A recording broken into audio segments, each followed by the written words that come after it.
আমি আজকে আপনাদের দেখাবো আমাদের গ্রামের শিব মন্দিরটা। এই শিব মন্দির নিয়ে আমি আগেও একটা ভিডিও আপলোড করেছিলাম, শর্ট ভিডিও, যেখানে আমি বলেছিলাম যে আমাদের এই শিবলিঙ্গটি যখন স্থাপন করা হয় তখন অনেকগুলি ভুল করা হয়েছিল। আপনাদের উদ্দেশ্যে আমি জানতে চেয়েছিলাম যে শর্ট ভিডিওটা দেখে আপনারা বলুন যে এর মধ্যে কি ভুল রয়েছে। আপনারা অনেকেই বলেছেন কি ভুল রয়েছে, তবে একটি মাত্র শর্ট ভিডিওতে এখানে সমস্ত ভুলগুলো দেখা যাচ্ছে না। আসলে এই শিবলিঙ্গটি স্থাপন করার সময় একটি নয়, ভুল করা হয়েছিল একাধিক। আজকে আমি আপনাদের সেই সমস্ত ভুলগুলো পুঙ্খানুপুঙ্খভাবে দেখাবো। আপনারা ভিডিওটা শেষ পর্যন্ত দেখুন, তাহলে আপনাদের মধ্যেও একটা ধারণা তৈরি হবে যে একটি শিবলিঙ্গ স্থাপন করার সময় কি কি জিনিস মাথায় রাখতে হয়। আপনারা দেখতে পাচ্ছেন এখন আমি শিব মন্দিরে চলে এসেছি।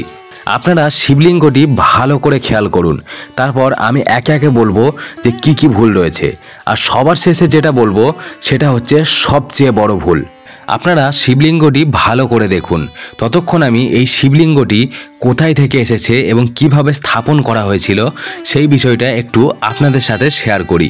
এই শিবলিঙ্গটি আমাদের গ্রামের পাশের গ্রামে এক ব্যক্তি পেয়েছিলেন এবং মহাদেব তাকে স্বপ্নাদেশ দেন যে পুরাতন হাটে যে মা মঙ্গলচণ্ডী আছে সেখানে মা মঙ্গলচণ্ডী মন্দিরের পিছনে একটি বট গাছ আছে এবং ওই বট গাছের নিচে যেন আমাকে স্থাপন করা হয়।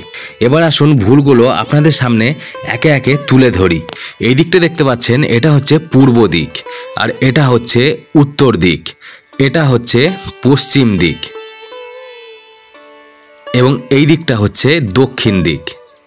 এবার শিবলিঙ্গটি দেখুন, আমি একটু ওইদিকে ঘুরে যাই তাহলে আপনাদের বোঝাতে সুবিধা হবে।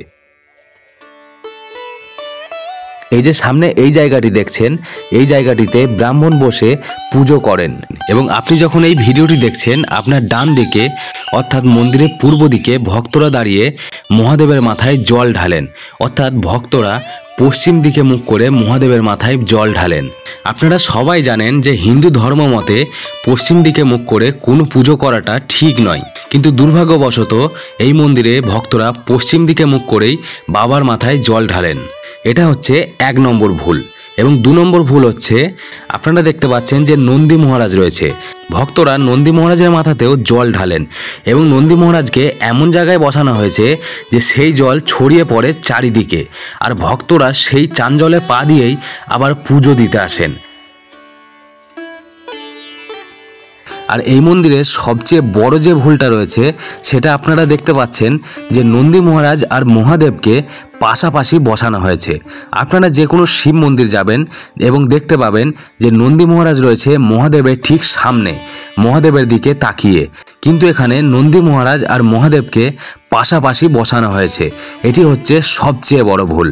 আর এই ভুলগুলো নিয়ে আমি মন্দিরের পুরোহিতের সাথে কথা বলেছিলাম, কিন্তু তিনি জানিয়েছেন যে তিনি প্রথমে যখন মন্দিরটা স্থাপন করা হয় তখন পুজো করতেন না, তখন পুজো করতেন অন্য একজন ব্রাহ্মণ, তাই এ ব্যাপারে তিনি কিছু জানেন না। এরপর আমি আমাদের গ্রামবাসীদের সাথে কথা বলেছি, তারা বলেছেন এটা খুব তাড়াতাড়ি ঠিক করা হবে। এ নিয়ে আপনার কি মতামত কমেন্টে জানান।